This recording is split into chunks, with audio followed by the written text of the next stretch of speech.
We've all seen this one, you all probably knew it was coming. I want to break down Astralis' very sexy B execute when they were facing elimination at IEM Chicago against Fnatic. Talk about the little intricacies of it, because it's not just as plain as simple as throwing the Molotovs and you then win the round. There's some small little details which I'm going to break down and hopefully help you guys understand even further why this was so successful for Astralis with 3 clean entries. In a team sport, finding good teammates is crucial. Join a community of 700,000 users on Dream Team to search for players who play for fun, play competitively, or want to go pro. Register on dreamteam.gg today and stop playing with teammates who kill everything except the enemy.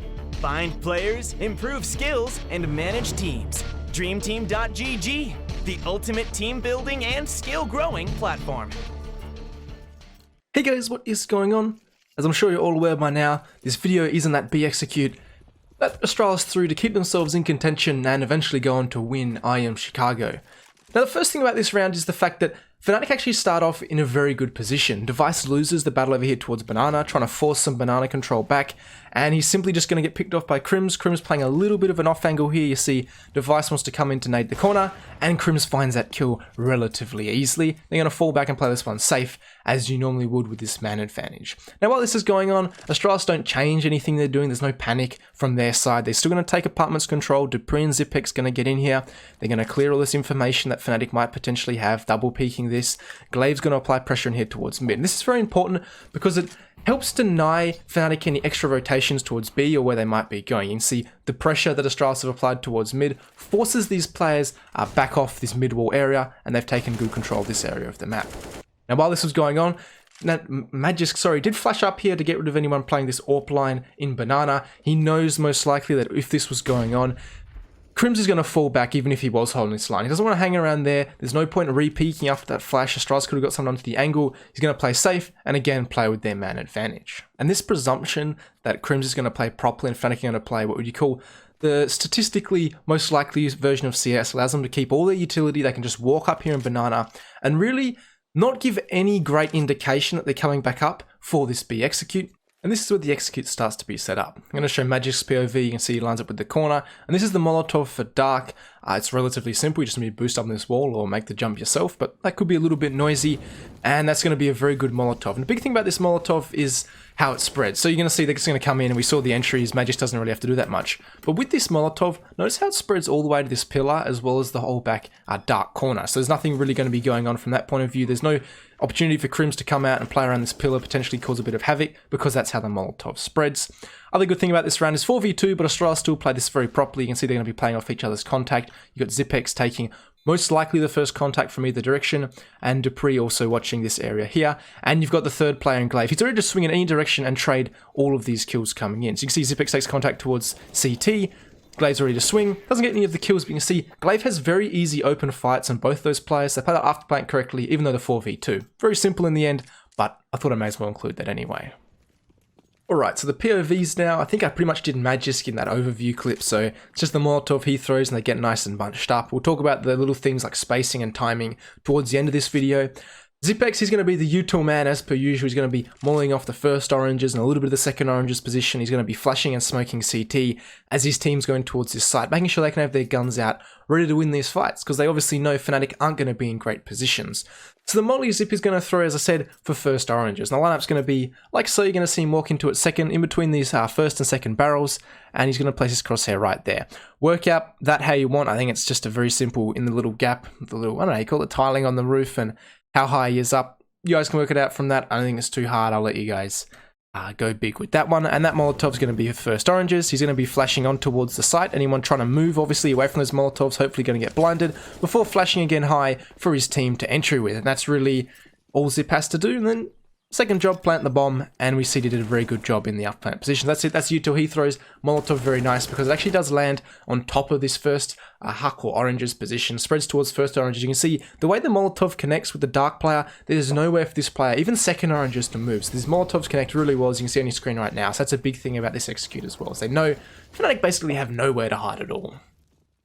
Speaking of this new box molly, it's going to be thrown by Glaive. Again, we're going to see the lineup in a second. And a big thing you learn from Glaive's POVs, he sees one smoke fading and he sees another one there. So he knows There's not a lot of smokes left on this Fnatic side. It's going to be unlikely they can extinguish this execute. So obviously if you just drop a smoke on that molly, it gives you a little bit more space to move as the CTs. So we saw the lineup right there, relatively simple. And then what Glaive does is very important. There's Xyp9x flash we saw before, so he knows that the player in Twist is forced off this CT line. And right now, there is no rush from Astralis at all. You can see he's just waiting for this reaction from Twist. He knows there's going to have to be help from CT. And you can see he completely punishes this player trying to come back in, as well as Xizt, who is forced out, again, to fight these players coming up this banana choke point. So Glaive does a good job there. Molotov connecting, as I said before, and the two entries really understanding where these CTs have to be. And as I said, I'll talk about that a little bit more towards the end of this video. And dupreeh, well, he has the very important job of making sure no one's flanking while this execute's being set up, and then after that he's going to be the one smoking off the call's position. From on top of these logs, you can see the lineup. I think most of you probably know that, and he's going to do the initial flash on towards that roof before, I mean, everyone's already dead by the time he gets into the site. So he's trying to overtake people, he's trying to get that entry frag roll he definitely likes to do, but not there for him to see, so pretty simple from him, just that one smoke and flash in towards the site. So now that we've seen all the nades everyone throws, the utility that goes in towards his take, let's talk about the timing. And this is most obvious from Glaive's point of view. We're going to talk about what is the most likely way Astralis can lose this round. So as we knew, there's very little smokes from Fanatics. There's not much for them. They can really extinguish these Molotovs coming in. But they can flash in and fight you as you're entering the site, as we've seen is very common. Twist could have done this. You see he has two flashes on the HUD right now. But Glaive is waiting for this. We look at his point of view. There's no rush. That flash comes in, take the player off the angle, and he's just jiggling this position. There is no Molotov and then straight into the site, just bolting, trying to trade. They're waiting for this reaction from the CTs, and they find it. Twist comes in back with the AWP, because he knows right now, I have to fight this angle. My teammates are kind of screwed. We have to fight the T's as they're coming into the site, because if they get up towards the site, as we saw with the fight with Xizt, they know exactly where to look. There's no cover left for Fnatic, and they're just going to lose these duels. Twist loses it anyway because Glaive is waiting for his angle. Twist could have potentially waited and flashed for his teammates, such as Xizt a wide swing here, but not the case. Astralis are waiting for that anyway. You see also Glaive's invisible, so Twist didn't really stand any chance at all. So as they're trying to fight this, you can see how patient Glaive is. He's going to find this Jules you already saw.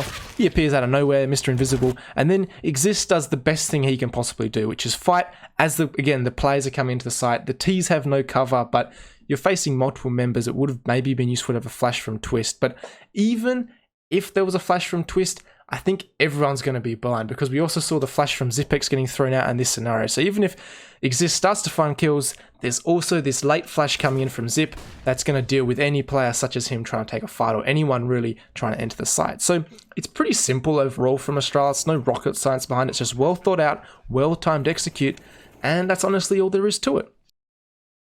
Now I want to show you a clip where a B execute didn't work, and this clip comes from an older video, but I'm re-recording the audio, and I want you to see how, again, it's same team Fnatic, how they deal with this execute, and how Mousesports aren't quite as patient as Astralis were. They're also going through a smoke, which doesn't help, but how this allows Fnatic to punish and find the timing on these supportive flashes I was talking about earlier. So JabberW gets a 1-for-1 trade, not the best, but a big thing here is Draken coming in with his supportive flashes, similar to what Twist could have done for his teammates, and flashing over, and we're going to see very similar.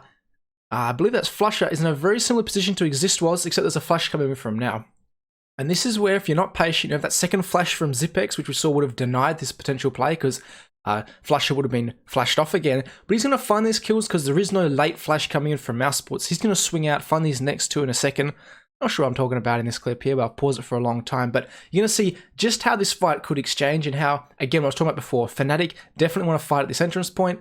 Flusha finds two, they would disappear, and he delays time really well. So that's just how you could do it, and that's how that second flash, those late flashes from Astralis, particularly that one from Xyp9x, very important. And then also the patience, because if they're patient, Mousesports in this one, they also wouldn't have got caught off by this player here in JW nice close to the smoke. It's a little bit of extra patience, you wait to see what the reaction is going to be, and you're more likely going to be able to catch one off guard. So the patience would have probably helped Mousesports in this scenario, and that's how Astralis making sure what happened here to Mousesports doesn't happen to them, if that had been the way Fnatic had responded in this particular scenario. So as you can see, a very well thought out execute, allowing for all the different reactions that could come from the CT side, nice and patient, and keeping their cool when losing that first man early on in device. And honestly, it ends up netting them the entire IEM Chicago trophy, because this would have been Fnatic going through to the grand final if this execute hadn't worked out. But that's the end of the video. Make sure to like and subscribe if you enjoy this kind of content, and I'll catch you all in the next video.